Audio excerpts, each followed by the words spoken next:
Hey everybody, welcome to another edition of Game Time. I'm your host, Bill Culp. It's winter sports. We're coming in inside, and we're going to start off with the girls basketball. We're here with Coach McDaniel. How are you doing, Coach? I'm doing fantastic, Bill. How about you? Oh, great. Andrew just said you look good. You do look good. You got a fresh haircut, I'm assuming? Yeah, that is a fresh haircut yesterday, but I'm not sure you believe what Andrew says, you know?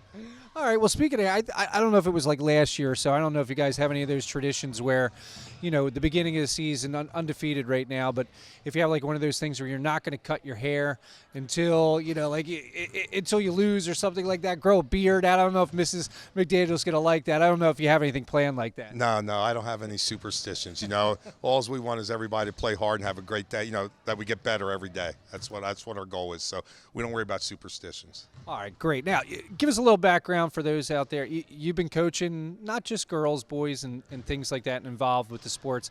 How long have you been involved with the girls basketball? With the girls since '95, and was with the boys prior to that. So it's been about 32 years. 32 years. That's an unbelievable experience. All right, and each year, what do you love about it each year? What's probably the best thing that you look forward to on that first day each year?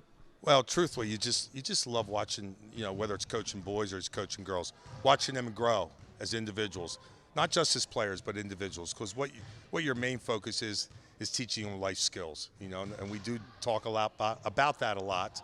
And a lot of things are centered around our life skills. Like today, we're studying a book called The Energy Bus. You may have read it, but we're reading that, and the girls are in groups. And each chapter, they have to teach us about the group, what their perception of that chapter is. And we're in our second chapter today. So, we want this to be more than basketball, more about life than basketball. All right, you made a good point. You lead me into maybe another question here then. How important do you feel that off the court, like you said, being that good person, how does that translate to the court? Well, First of all, I think respect is something that's number one and foremost. So when you act appropriately off the court or on the court, either way, you're going to have tremendous respect from your teammates, the people that you walk every day in the hallways with, the teachers, the administrators, and I think even the opponents as well. When you hold yourself the right way, you gain respect. And when you have respect, that's when I believe your game blossoms. I totally agree with you. And speaking of respect and earning that respect, this year we know you're after that respect. Give us kind of a lowdown of your, a breakdown of your team here. What's, some of the upperclassmen down to the lowerclassmen. What are we looking at? Well, we lost 5 seniors last year, so we have to replace what happened there. It was good leadership. Coming back, we have a nice group of seniors as well. You have Abby Goodrich, who was an all-conference player, and is now signed her letter of intent to play at Goodstown. And you have Liv Olson, you have Ariana Magazola, who's been playing really well as well. And, that whole group of seniors has just meant much to us in the leadership role that they are. You have Lucy Olson, who was all conference last year and has got off to a really fine start as well. So the whole blend of our seniors and the juniors and the sophomores, it's a nice mix of young people. Cassie Marty, as a senior, has been a tremendous leader and has had a really solid career here, and looking forward for her to cap off her senior year with another great year. All right, great. And kind of going back to you were talking earlier and just seeing these kids grow and this and that, do you ever have that, in a sense, diamond on the rough? I'm sure, as coaches, you kind of see the kids in the lower levels all the way down 7th, 8th grade. You get this. Do you ever see that diamond in the rough, somebody who comes up? And how does that feel to know that, like maybe you're coaching or something like that, coaching them up just changes that mentality or that player? Well, that's exciting. When you see a young person develop, like I did mention Emily Tiffin, she's a sophomore. Emily, really last year, we brought her along at a pace on JV, then started double rostering her, and by the end, her and Lucy were really good backcourt. And to watch her grow in that way and her confidence grow and be able to understand our system, that felt really good for all of us. But that's not coaches, really. That's them as an individual, but that's their peers and their teammates who are encouraging her and teaching her, whoever it may be. So, listen, the development of our young players depends a lot on our upperclassmen. Mm-hmm. It really does. And we tell our thing there is it's your job to make someone better. Because if you're making them better, they're going to make you better because of them just getting better.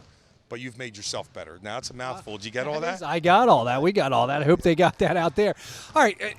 Let's talk basketball now. Get into the conference and this and that. Obviously, you have a conference that you guys are strong up top, and you're basically, you do have your low groups and this and that.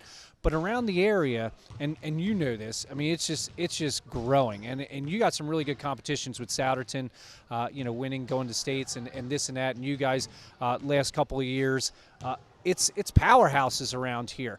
What do you think is the reason for that?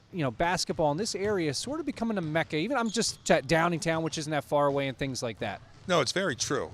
District 1 basketball is solid. And I think if you watch through the girls' portion of that and through the state playoffs, it's proven to be one of the best districts there is. And I just think it's the competition level. I think we all, back in the day, we were chasing Maggie DeMar Lear at LC. So we went after what she was accomplishing, and we felt that raised our level. And I think that's what happens when you have someone who's done something special. They've gone out and, whether it's won a state title or won multiple district titles or conference titles or whatever it may be, they're going real deep in playoffs. Other teams are looking and say, what are they doing? We like to get where they're at. And I just think we've all been building on each other's foundation because of the quality of play that we're providing. All right, 2 more questions.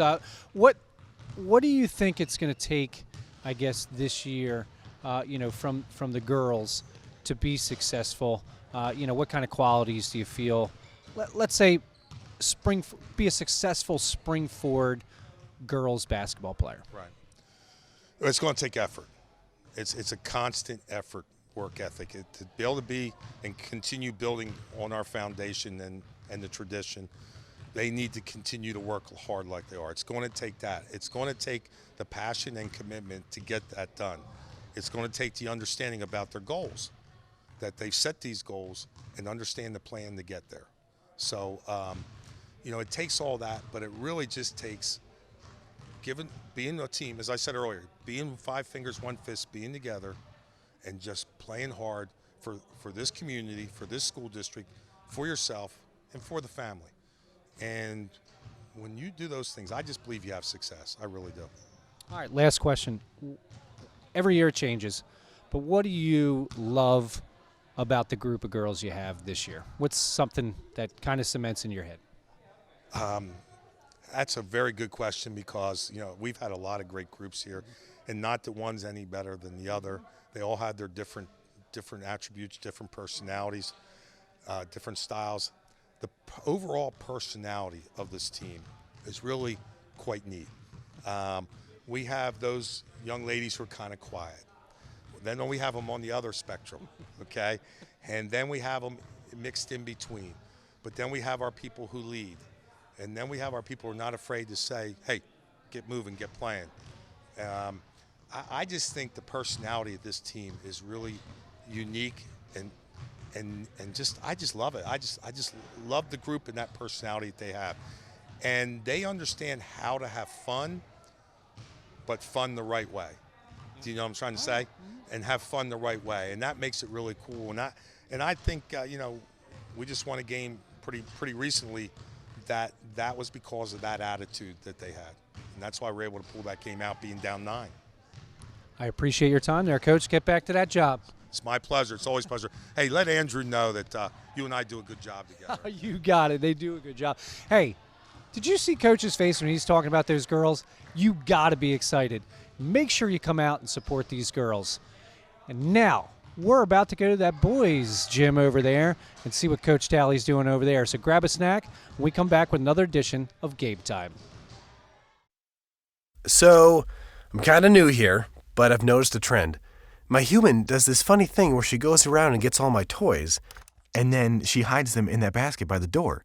But it's always the same basket, and it's always in the same place. And then she acts so surprised when I find them, but, she's putting them in the same basket.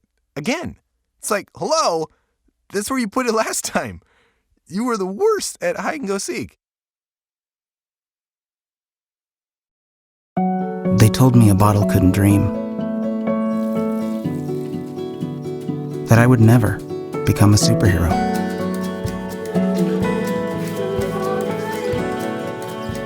But I learned how to fly. just to come back in a new disguise and be the hero that I've always wanted to be.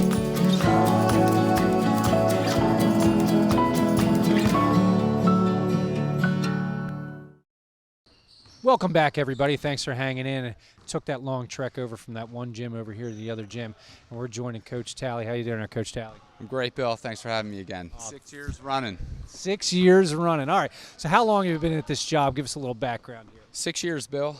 I think we already went over that.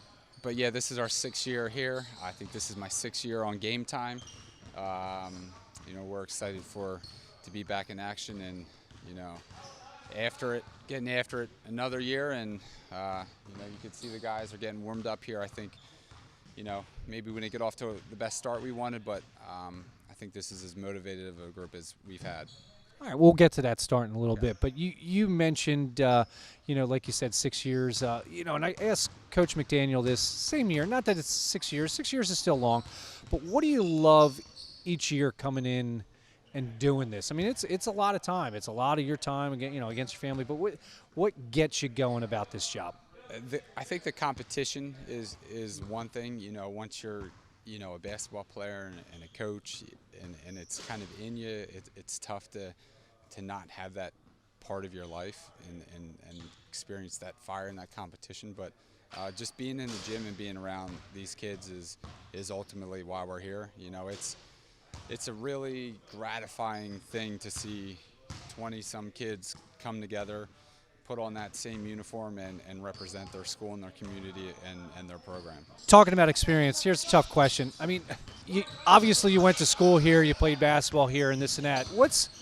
I guess in comparison, how does it feel winning as a player and the difference between winning as a coach or losing as a coach? Do you take it harder, those losses, than you did when you played? Yeah, for whatever reason, as a coach, the pressure is more. You feel completely responsible for everything. Even though there's a lot that, is out of your control with the opponents, the referees, the fans, the bus not being there on time, but you just feel every inch of that game is directly reflecting you as the coach. Whereas the player, you're not thinking about that. You're just going out and you have a scouting report, you have a game plan, and your only focus is going out and executing that game plan and winning. Whereas the coach, it's more, there's just more extracurriculars that are hard to control. All right, and you talk about game planning.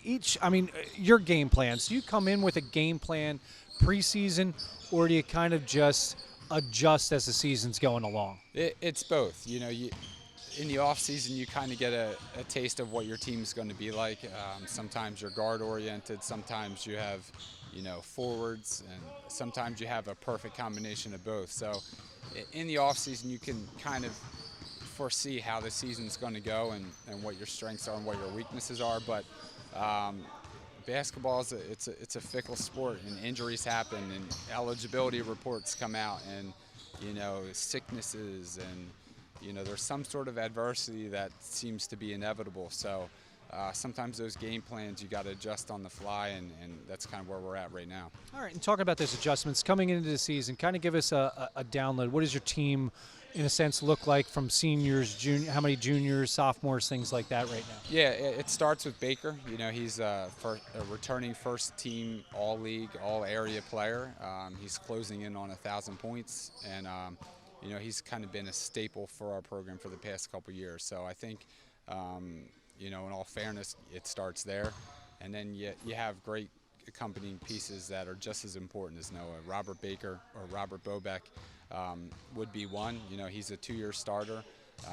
He's worked as hard as anybody in the offseason to physically get ready for the game. And then another senior in there is Ryan Hagan. He started for us a lot last year. And another, person that, is important. He's our primary ball handler.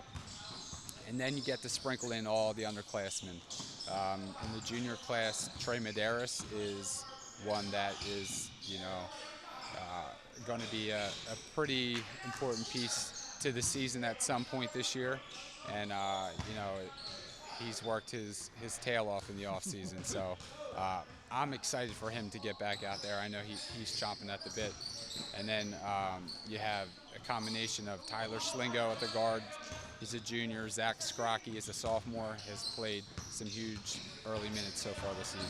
All right, well, let's get back to the team. Talking to you even earlier, in the day, you talked about how important it is in the season, even though you might not look at it as success. You're 1-2. You come off, get the win, 2 losses in a row. But how important you said it is to make sure these games out of conference or in conference, you're top heavy in the beginning of the season. Why is that so important to you? Yeah, I think it's important that you don't have a sense of false hope and a sense of maybe you're better than you really are by scheduling some wins early on. I just never believed in that. With the way our league is structured, you only get a certain amount of non-league games. So, our philosophy has always been to maximize that with the best competition possible. I think last year's a perfect example. We had a lot of close games, some tough losses, and we had a great district seed because of our schedule. We were rewarded for that. So I think that's, as long as I'm here, that's always going to be our philosophy. We want to challenge, we want to play the best, because at some point you're going to have to play them anyway. All right, last question. You said sort of looking back. At the end of the season, fast forward. Yeah. You look back. What are you hoping for this season? What are some of the things when you look back you want to say, you know what, we did that? Yeah, I think, the expectations at Springford are to win. There's a lot of tradition here, a lot of loyal supporters that are pulling for us to win, and the expectation is for us to win, and that's kind of how we like it. So to be able to compete for a league championship, qualify and represent our league and our team and our program in the district tournament, and if possible, get into that state playoff is kind of where our starting points are every year. All right, well, I appreciate taking the time. Go work on that right now. Thanks, Bill. Thank you there, Coach. Oh, Coach Talley giving us those tips. You got to come out and support these boys just like those girls. You could hear that passion from Coach Talley. So make sure you come out and support these kids and they get the game. Get another snack, because you're not going to believe this. When you come back, we're rolling. We're rolling into Limerick bowling lanes, where we're going to talk to Coach Soder, the new coach of the Springford Rams bowling team. That's right, Springford Bowling. So stay tuned. You don't want to miss that when we come back on Game Time.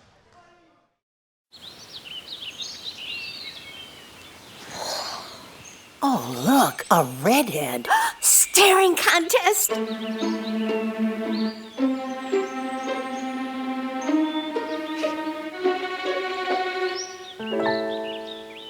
You still got it. I know. Come alive with the forest. The dad was cute. You were looking right at us. Visit discovertheforest.org to find a forest near you. I was physically at school, but my mind wasn't at school. I had problems at home. That's when I met Narnese. She started helping me a little bit, like, Nia, I don't know what you're doing, but your future is more important.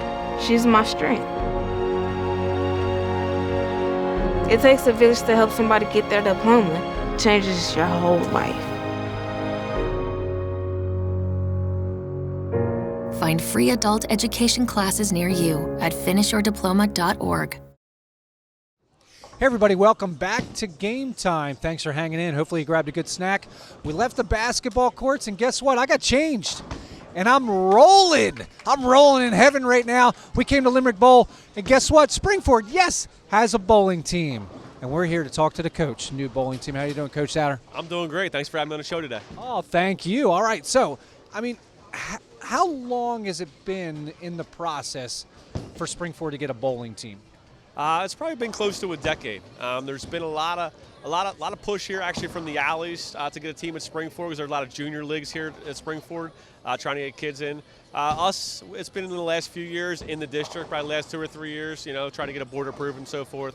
But a few kids started up, interested, and myself, Mr. McDaniel, on top of Springford or the Limerick Bowling Alley, was a big part of the reason trying to get the program going. All right, so the kids have been pushing it a lot, this and that. I guess what entails in starting a bowling team? Well, you have to, create a budget and make sure that's going to be board approved. But we sent some surveys out there to the kids to make sure that there would be interest, in the sport. And there was great feedback, positive feedback. When we started the program and knew it was a program, I interviewed for the job in August this summer. Once I got the position, it basically started spreading through word of mouth through a lot of my classes, being a health and phys ed teacher at the high school. And, had an organizational meeting. And there was, probably about 45, 50 kids in the meeting. And we were fortunate enough to have about 26, 27 out on the team this year. All right, and you talk about the team. There really is, all kidding aside, sort of an excitement right now because you guys have a bowling team. Everybody's like, oh my God, you got to check out. Like Mickey McDaniel's like, we got a bowling team. Everybody's like, coaches, we got a bowling team. We got a bowling team. So there's some excitement here. Talk about your team here. What's the makeup? How many seniors, juniors, etc.? Sure. Well, just to kind of jump on your point, like there's a huge buzz. I know at the high school level, there's a huge buzz in the building, whether it's the jerseys, whether it's the, you guys videotaping our match last. It's been great. It's been great for the kids, great for the community. But right now we have 15 guys and 11 girls in the team. We have a lot of juniors, very junior heavy. We have about, I think, 5 or 6 seniors. 1 freshman and about a handful of sophomores. So we got a good blend coming back for next year. We've been off to a great start, with the season. The guys, I think, right now are 10-2. I think the girls are 5-7. So for a first-year program, and the girls program doesn't have any bowlers with any experience. So to come out and get 5 wins out of 12 games is pretty good, considering we just have a bunch of kids that are interested in bowling. But the guys have been very competitive, and expect to keep that up the rest of the season. That's real good. Congratulations on that. Now, what entails a match for those that have never been to a bowling match? Sure. What entails a match? Sure. So we have, if we're versing Pottsgrove here today, you'll bowl 3 games. So 5 bowlers from Pottsgrove for guys would bowl 5 bowlers from Springford. They will bowl 3 games, and there's a potential of 4 wins in a bowling match. So you get 1 win for each game, then you get 1 win for total pins. And there are 5 girls who bowl our 5 girls, and JV the same way. So essentially, 1 match you could go 4-0. Pretty interesting. Now, I'm looking at the atmosphere here. I know you're not in a match and things like that, but bowling sometimes it's a recreational, it's a relaxed kind of thing. Can you kind of describe? Is it more intense? Because when we walked in, Andrew and I, we just noticed like there's another match going on. Some of the kids on their cell phones and doing those things that teenagers do. Yeah. But does it get pretty intense with teams on one side, on the other side? Pretty intense here. It's definitely, being in a social atmosphere where the kids are hanging out on the weekends. We try to draw the line during practice and things like that. But during practice time, definitely more of a casual, laid-back mentality. We're not just bowling. We're doing some drills and things. If you would have got here about half hour before, you would have saw us doing some drills up around the line. But during the match, it's we're competitors. We want to win just like anybody else in the district. So during the match, it gets a little feisty. There's some evil eyes going across the board, looking back and forth at different bowlers.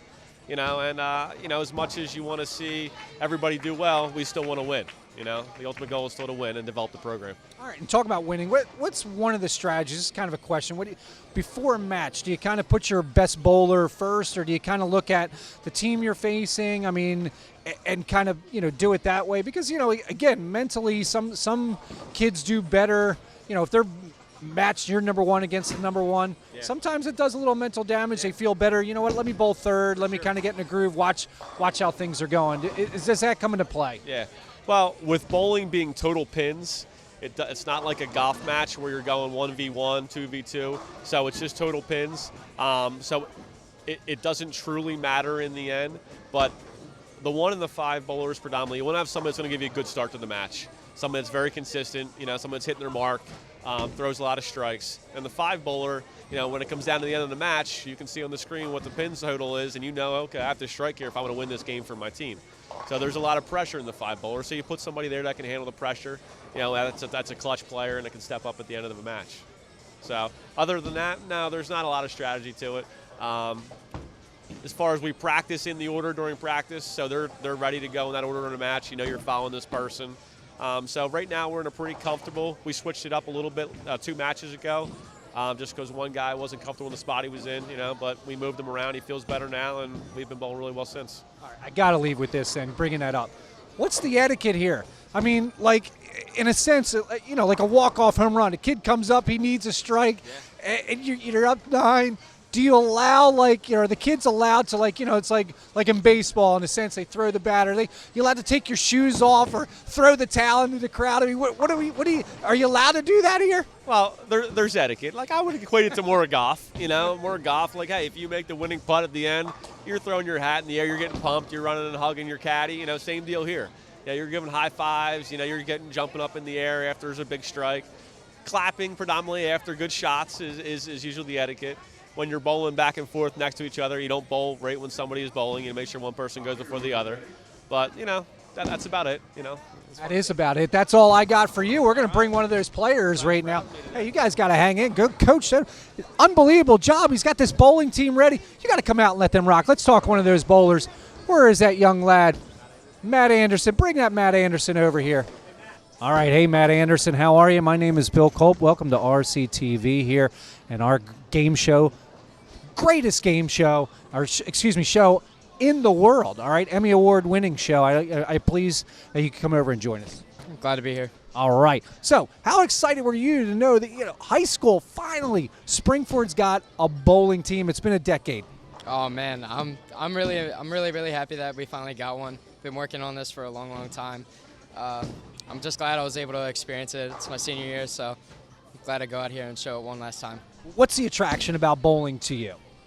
I don't know. I think it's probably just the way that the ball goes down the lane. Just seeing that slick right back and knock all the pins down, it's satisfying.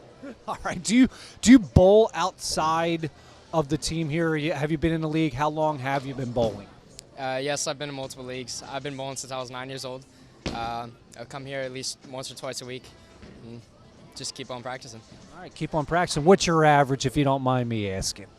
I want to say 193, maybe. 193 is not too bad. That's pretty good. All right. So I got to ask you this. All right. This is a rocking game. I don't really care. What would be your walk-up song? In baseball they always have a song where the players come up to. What would be yours when you walk up there? High Hopes by Panic at the Disco.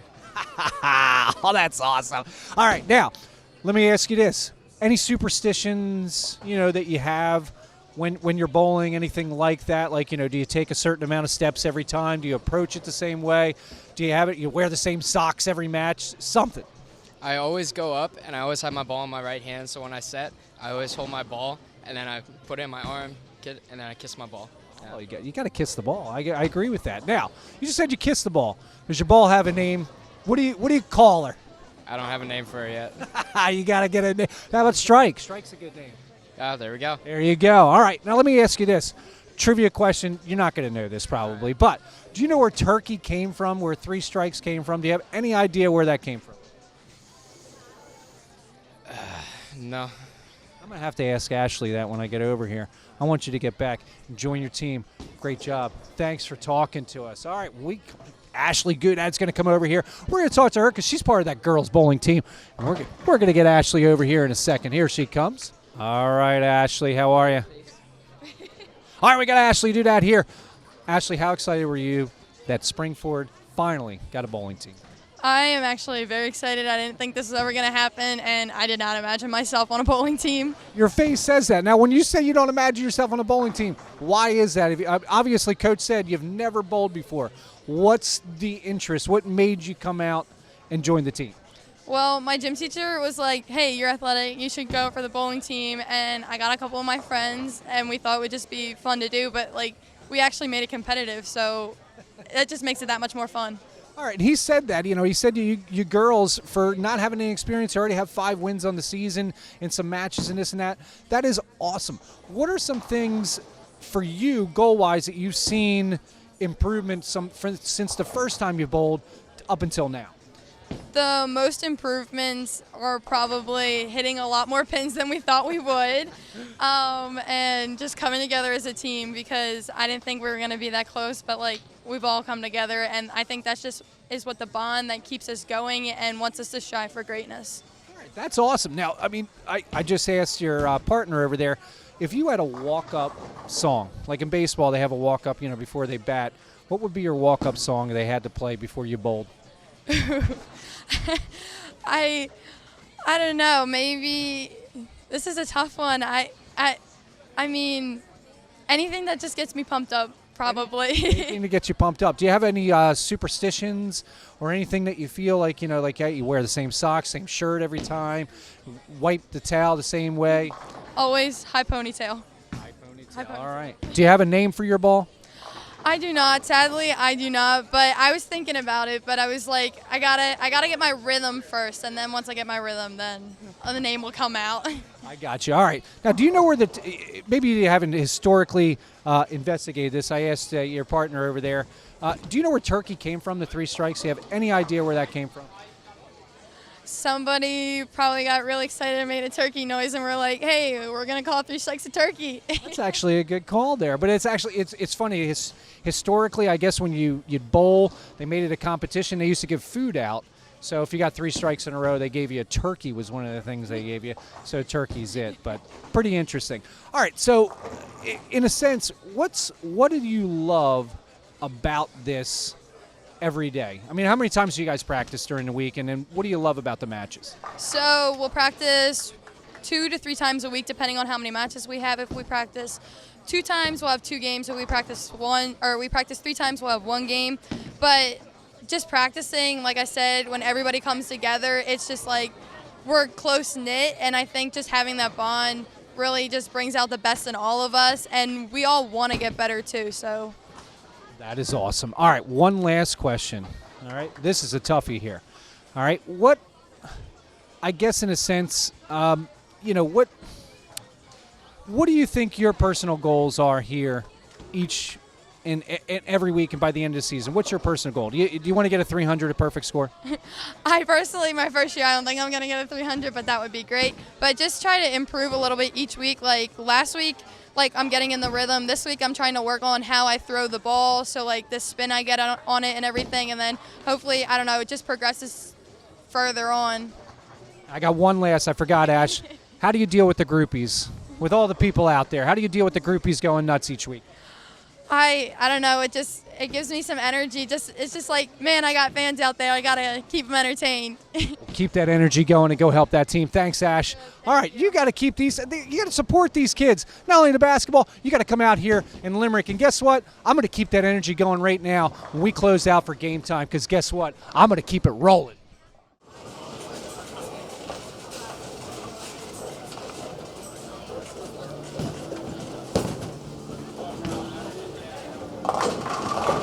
Boom! That's what I'm talking about. Next time on Game Time.